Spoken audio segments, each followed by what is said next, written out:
Om Swastiastu. Assalamualaikum warahmatullahi wabarakatuh. Salam sejahtera, salam namo budaya, dan salam kebajikan bagi kita semua. Mohon izin perkenalkan, nama saya Kade Agus Suryadharma STMT. Saya merupakan salah seorang dosen pada Fakultas Teknik Universitas Udayana, tepatnya pada program studi arsitektur. Pada kesempatan kali ini, izinkan saya memaparkan sebuah pernyataan diri dosen dalam unjuk kerja Tridharma Perguruan Tinggi atau yang disingkat dengan PDD UKT-PT di bidang pengajaran.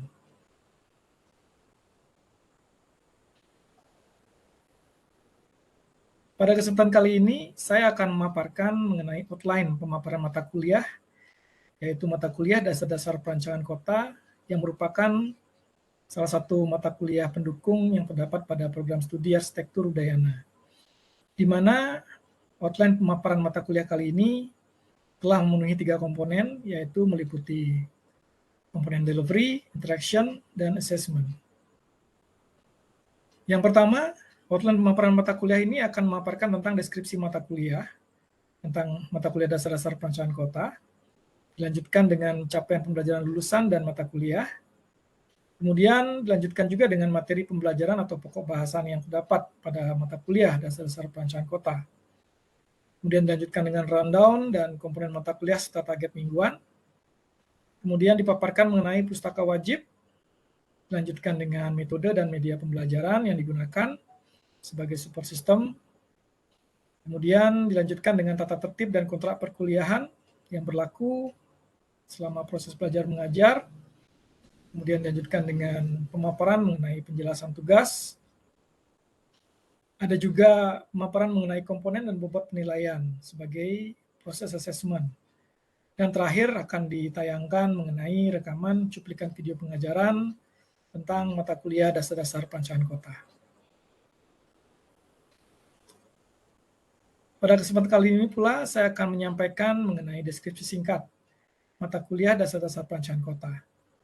Mata kuliah dasar-dasar perancangan kota ini merupakan mata kuliah yang ditujukan atau yang difokuskan dalam memberikan wawasan tambahan pengetahuan bagi para mahasiswa yang mengambil mata kuliah ini di semester ganjil. Mata kuliah ini memfokuskan pada pemberian pemahaman tentang pengertian atau definisi kota secara umum, kemudian pemahaman tentang sejarah perkembangan kota baik di dunia maupun di tanah air, memberikan wawasan bagi mahasiswa tentang posisi perancangan kota dalam ranah ilmu arsitektur, serta mengenalkan produk-produk dan prospek ke depan dari ilmu perancangan kota, dan memberikan sebuah pemahaman mengenai teori atau pemahaman inti mengenai teori 8 elemen perancangan kota, beserta tahapan-tahapan proses yang perlu dilakukan dan pemilihan metode yang tepat, serta pada tahapan atau proses perumusan kriteria perancangan kota.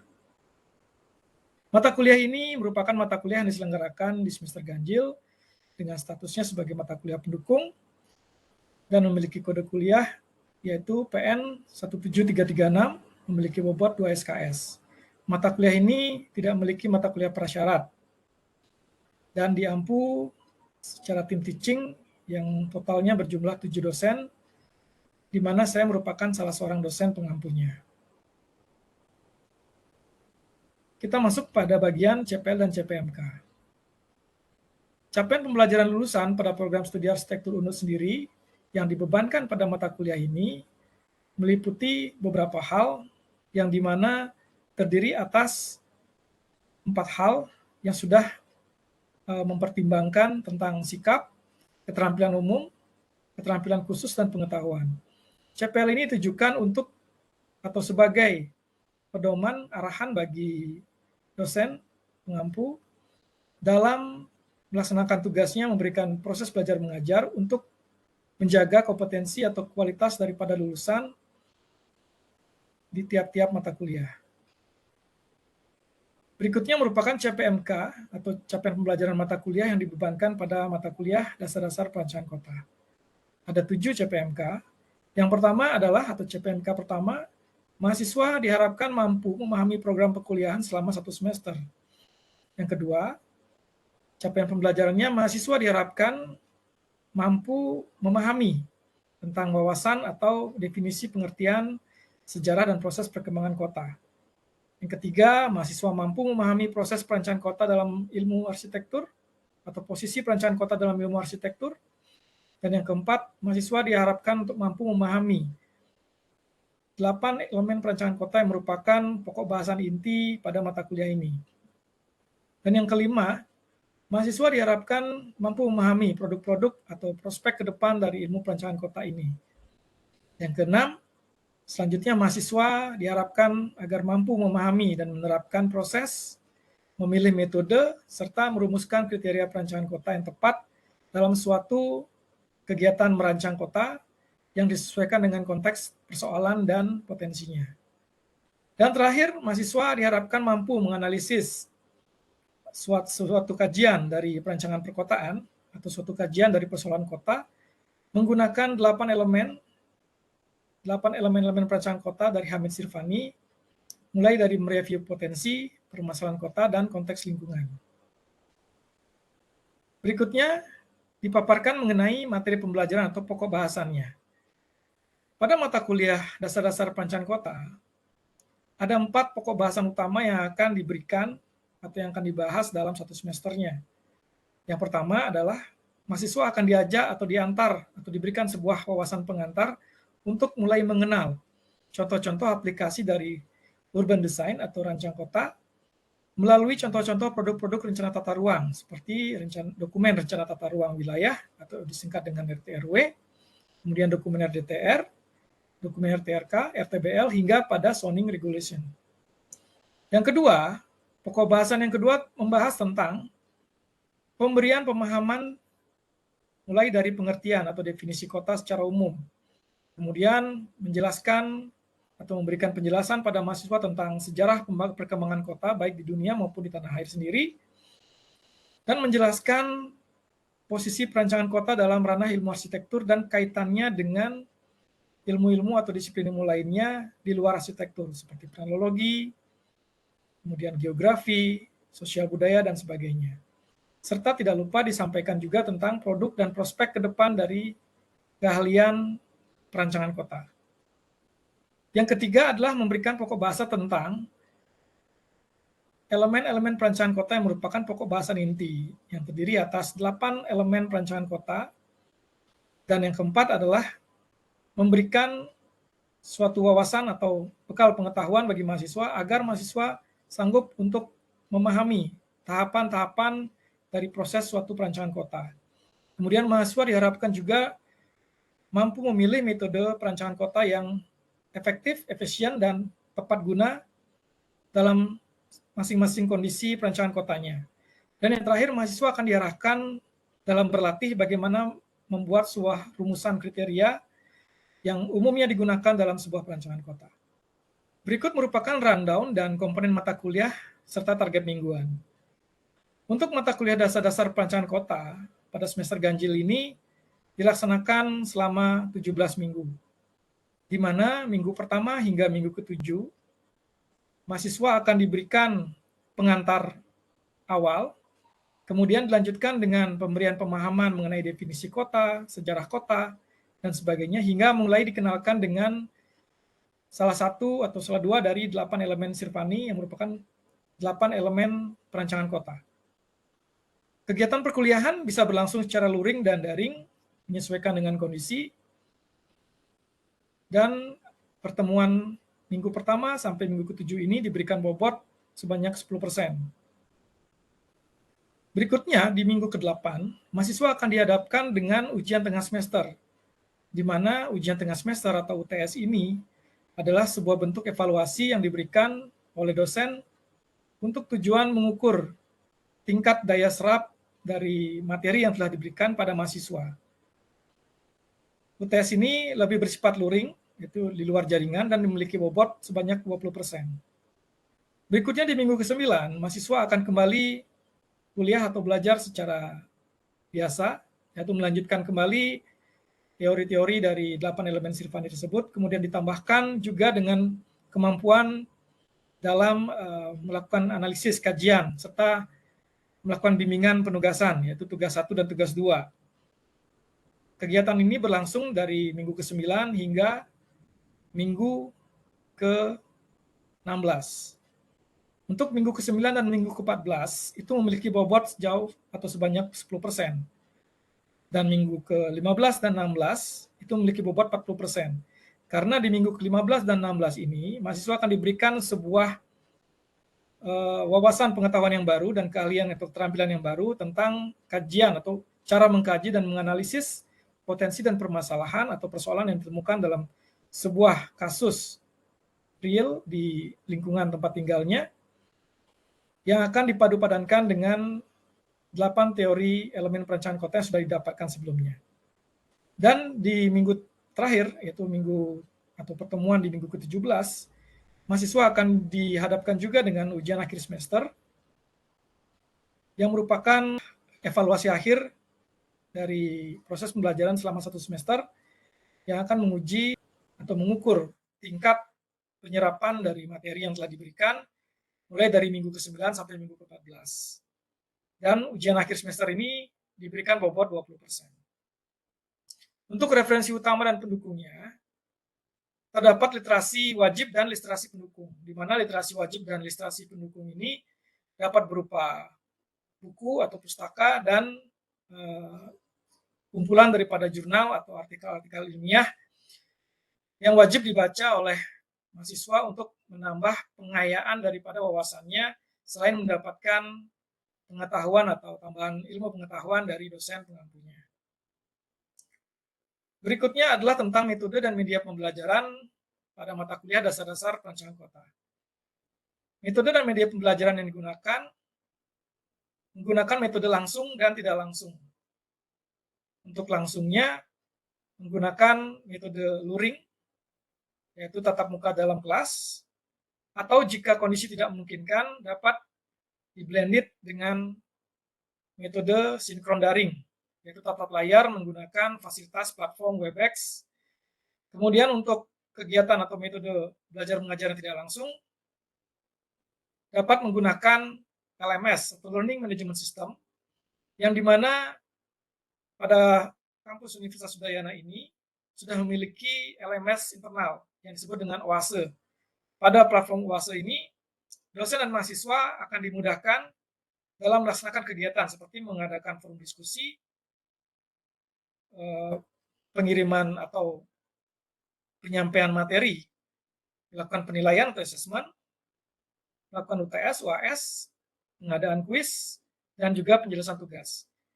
Di samping itu, untuk melengkapi semua platform fasilitas yang telah diberikan atau yang sudah tersedia, juga dilakukan atau digunakan beberapa platform yang sudah umum ada di masyarakat, seperti penggunaan WhatsApp Group dan Google Drive. Sekilas mengenai LMS atau Learning Management System pada OASE UNUD, itu merupakan sebuah platform, yaitu Online Academic Service for E-Learning, yang memungkinkan mahasiswa dan dosen untuk bertemu atau berinteraksi. Di sini bisa dilihat mengenai tangkapan layar yang terdapat pada platform OASE dari Universitas Udayana.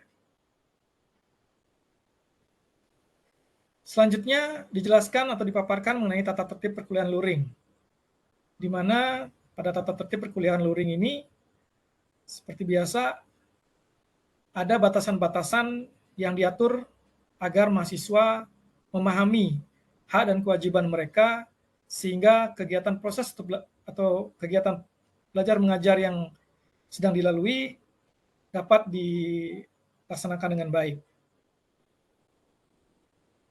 Kemudian selain itu diberikan juga atau dipaparkan juga mengenai tata tertib perkuliahan secara daring, di mana ada kondisi yang tidak memungkinkan dilakukannya proses belajar mengajar secara luring, sehingga proses belajar mengajar secara daring menjadi salah satu alternatif yang bisa ditempuh. Selain itu juga adanya perhelatan G20 pada semester tersebut, sehingga menyebabkan kuliah harus dilakukan secara daring. Untuk tata tertib perkuliahan secara daring, hal-hal yang diatur di sini Di antaranya adalah mahasiswa diwajibkan login menggunakan akun sendiri dan mencantumkan nama lengkapnya beserta NIM pada layar monitor. Dan mahasiswa diwajibkan untuk mengaktifkan videonya pada saat pembelajaran berlangsung dan diharapkan menggunakan headset pada saat perkuliahan daring berlangsung. Dan disampaikan dalam kontrak perkuliahan itu bahwa walaupun kontrak perkuliahan atau walaupun perkuliahan itu dilakukan secara daring, kegiatan kuis dapat tetap dilakukan sewaktu-waktu. Hal ini bisa diberikan pemahaman bagi mahasiswa agar mahasiswa selalu siap dalam menyadari bahwa akan ada evaluasi di sela-sela kegiatan belajar mengajar di setiap minggunya, baik luring maupun daring. Berikutnya dipaparkan mengenai tugas-tugas yang akan ditempuh oleh mahasiswa dalam menempuh mata kuliah dasar-dasar perancangan kota. Ada 2 tugas, yaitu tugas pertama yaitu secara individu. Mahasiswa akan diminta secara individu atau secara mandiri dalam mereview teori 8 elemen perancangan kota dalam sebuah artikel ilmiah. Kemudian tugas yang kedua adalah tugas secara berkelompok. Di sini mahasiswa akan diminta untuk melakukan sebuah kajian terhadap kondisi tata ruang kota dalam sebuah kawasan urban. Dalam tugas 2 ini mahasiswa akan dibagi menjadi 8 kelompok, di mana 8 kelompok ini terdiri atas 8 elemen perancangan kota, di mana kelompok 1 akan diminta atau ditugaskan dalam mengkaji analisis tata guna lahan, hingga sampai pada kelompok 8 akan diminta untuk mengkaji analisis preservasi dan konservasi dari sebuah kawasan urban, dan membuat sebuah laporan yang akan dikumpulkan pada ujian akhir semester. Berikutnya merupakan indikator penilaian pada tugas-tugas yang sudah diberikan. Terdapat beberapa indikator atau substansi indikator untuk memberikan penilaian agar menjamin penilaian itu terjadi secara objektif. Di antaranya adalah substansi kesesuaian dengan acuan penugasan, kesesuaian judul dengan tema penugasan, kesesuaian teknik pemaparan kembali, teknik review substansi isi artikel pada jurnal atau substansi isi pada laporan kajian, ketepatan waktu pengumpulan tugas, serta tata tulis dan etika pengutipan sumber rujukan. Hal ini merupakan substansi yang diatur, yang disampaikan kepada mahasiswa agar mahasiswa memahami dan bisa mengukur tingkat kemampuan diri dan kualitas daripada tugas yang dihasilkan. Berikutnya dipaparkan mengenai komponen dan bobot penilaian secara menyeluruh pada mata kuliah dasar-dasar perancangan kota, yang terdiri atas hasil belajar, di mana terdiri atas komponen UTS dengan bobot sebanyak 20%, dan komponen kuis dengan bobot sebanyak 5%, komponen tugas 1 dengan bobot sebanyak 30%, komponen tugas 2 dengan bobot 25%, dan komponen yang terakhir ialah komponen UAS atau ujian akhir semester dengan bobot 20%. Dan yang kedua, komponen penilaiannya adalah proses belajar dalam kelas tentang kedisiplinan, kepribadian, dan sikap. Hal ini akan menjadi perhatian bagi dosen pengampu atau masing-masing dosen pengampu dengan melakukan observasi terhadap proses belajar di setiap minggunya. Hal ini menjadi tambahan penilaian bagi hasil akhir mahasiswa.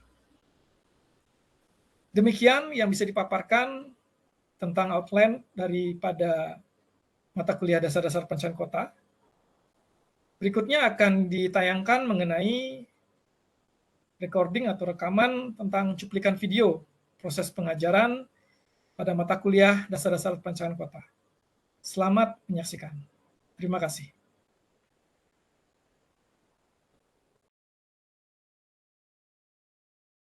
Baik, selamat siang menjelang sore adik-adik. Apakah suara saya sudah terdengar?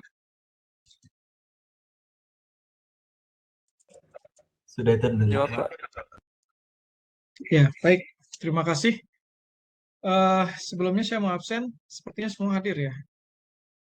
Vincent Chandra hadir ya? Hadir, Pak.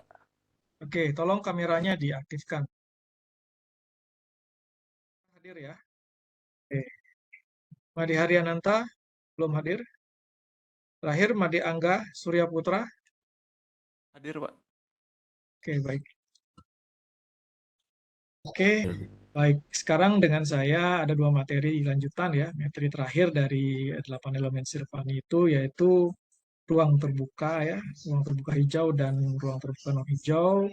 Yang pertama, kemudian yang kedua itu adalah preservasi dan konservasi. Jadi sekarang adalah penjelasan dulu saya berikan. Setelah itu nanti tolong konsentrasi semua ya. Jadi akan ada sedikit kuis pada hari ini. Selesai satu materi, saya akan berikan kuis. Tapi kuisnya berupa pertanyaan lisan ya dari saya, tidak berupa teks. Jadi tapi semua itu bisa dijawab jika adik-adik memperhatikan apa yang dijelaskan oleh saya di presentasi hari ini. Ya, mungkin sebelumnya saya berikan sedikit pengantar sebagai pengingat bahwa mata kuliah dasar-dasar perancangan kota itu seperti yang sudah diketahui itu adalah sebuah pembekalan ya, wawasan pembekalan yang diberikan bagi adik-adik calon arsitek agar ketika nanti harus membuat suatu karya atau menyelesaikan suatu persoalan arsitektural, baik desain kota, yang ada kaitannya dengan kondisi lingkungan sekitar yang sifatnya meso ya, atau mungkin makro, ada hal-hal yang bisa kita lakukan dari pendekatan arsitektural itu dari sisi visual, Ya. Karena kaitannya apa? Misalnya Anda sebagai arsitek, misalnya sekarang kalian akan mempelajari tentang RTH atau preservasi dan konservasi, kaitannya apa? Ya, kaitannya misalnya kalau tentang RTH, kalau sifatnya dalam suatu koridor kawasan gitu, ya peran kalian apa di situ? Peran kalian adalah bagaimana mempersiapkan bentuk-bentuk tipologi atau sistem-sistem hierarki RTH atau RTNH yang ada dalam sepanjang koridor, kalau bahasanya koridor. Ya, tapi kalau bahasanya mungkin kawasan perkotaan, ya kalian harus bisa menempatkan atau menghitung kapasitas mungkin atau mungkin jarak antara satu RTH dengan RTH yang lain atau rasio RTH yang ada dalam satu kawasan itu sudah sesuai dengan standar yang ada atau tidak. Ada yang bisa nggak di sini? Saya berikan bonus nih. Kalau bisa berarti dia menyimak dari awal sampai sekarang. Itu saya harus berikan reward ya. Ada yang bisa membantu? Coba jelaskan lagi apa sih pentingnya kita mempelajari ini dari gambar ini. Kita harus mengetahui ini. Ya, dari segi aksesnya kita pertimbangkan, dari segi ketercapaiannya, dari segi fungsinya, kapasitasnya ya. Ada yang bisa menjelaskan nggak? Pakai bahasanya sendiri nggak? Izin, Pak. Silakan, nama siapa? NIM? Vincent Chandra dengan NIM 04. 04. Jadi sependapat saya itu kan di sini ada gambar dari skala-skala kawasan. Jadi setiap kawasan itu memiliki skala-skala tertentu dan setiap skala itu diusahakan untuk memiliki ruang terbuka hijau. Karena ruang terbuka hijau itu yang saya pahami itu dia juga sebagai itu tadi mitigasi itu tindak mengurangi dampak bencana bagi suatu wilayah. Jadi kayak kita yang dikatakan Bapak tadi kan kita memiliki curah hujan yang banyak. Jadi kalau air itu mengumpul pada satu tempat yang sama maka bencana itu terjadi banjir gitu. Karena air mengumpul di satu wilayah. Tapi ketika satu kawasan itu memiliki daya serap sendiri-sendiri maka bencana itu dapat terhindar gitu, Pak. Oke, good job. Karena kalau koridor ini hilang, kemacetan itu terjadi di titik yang lain kan begitu ya. Tapi gimana caranya kalian membatasi ini supaya tetap menjadi sebuah paru-paru kawasan yang lebih baik lagi kualitasnya. Istilah perlu kreativitas kalian dalam mendesain. Yang mana bisa dijadikan ruang terbuka di sini, yang mana yang tidak bisa. Ya, seperti itu. Baik, saya rasa cukup ya. Silakan diberikan senyuman terbaik. Oke, saya ambil gambarnya 1, 2, 3. Oke, terima kasih. Baik, jika tidak ada pertanyaan, jika ada salah-salah kata dan hal-hal yang kurang berkenan, saya minta maaf ya. Tetap semangat belajar, walaupun dalam minggu ke depan ini akan ada WFH ya, atau study from home mungkin karena ada perhelatan G20. Jadi tidak mengurangi semangat adik-adik untuk tetap belajar ya. Untuk tugas bagaimana? Sudah dikerjakan tugas besar dari dasar-dasar kota? Masih tetap berlangsung? Masih, Pak. Masih ya. Masih dalam proses Silakan. asistensi. Baik, silakan hubungi secara mandiri dosen-dosen pengampunya untuk bimbingan ya. Seperti itu. Silakan kerjakan dengan baik karena itu presentasinya juga besar selain nilai. Baik, terima kasih adik-adik atas perhatiannya. Kita bisa akhiri pertemuan hari ini. Tetap semangat, jaga kesehatan. Sampai jumpa minggu depan dengan materi baru dan semangat yang baru. Selamat sore semua. Saya akhiri. Terima kasih. Terima kasih, Pak. Terima kasih, Pak.